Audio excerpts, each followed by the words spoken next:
अस्सलाम वालेकुम। आज मैं बना रही हूँ स्ट्रॉबेरी का शरबत। हम लोग रमज़ान के अंदर रूह अफ़ज़ा का पीते हैं, नोरस का पीते हैं।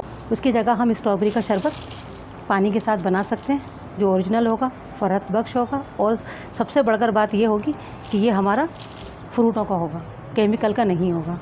तो इसको मैं तरीका आपको बताती हूँ। इन्हें मैंने काट कर और इसमें 2 चम्मच चीनी डालकर और मैंने इन्हें फ्रीज़र कर दिया था।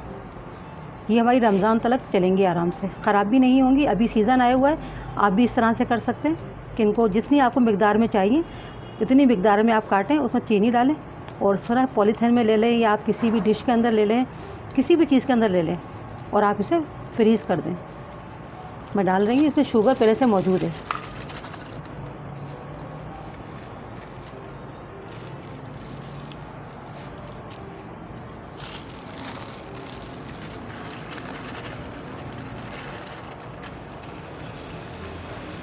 आधा कप पानी डालें। पहले इन्हें हम ब्लेंड करेंगे।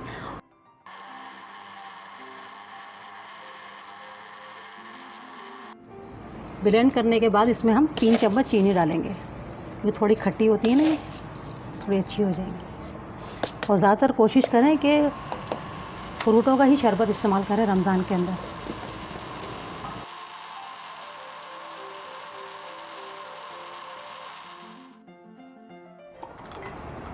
बर्फ़ डाल लीजिएगा।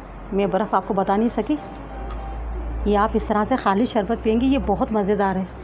ये छनेगा नहीं है? नहीं, छानने से इसके जो भी इसके विटामिन है वो चले ही जाते हैं। इसे आप इसी तरह से पिएं ओरिजिनल।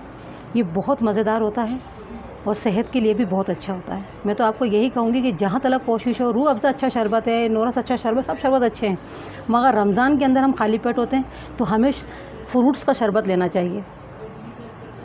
और इसे आप इसी तरह से इस्तेमाल करें, पिएं, आपको फ़ायदा होगा इससे। नुकसान तो कोई भी नहीं है। अगर छानना चाहते हैं तो आप छान लें, मगर मैं इसे छानती नहीं हूँ, मैं इसे इसी तरह से इस्तेमाल करती हूँ।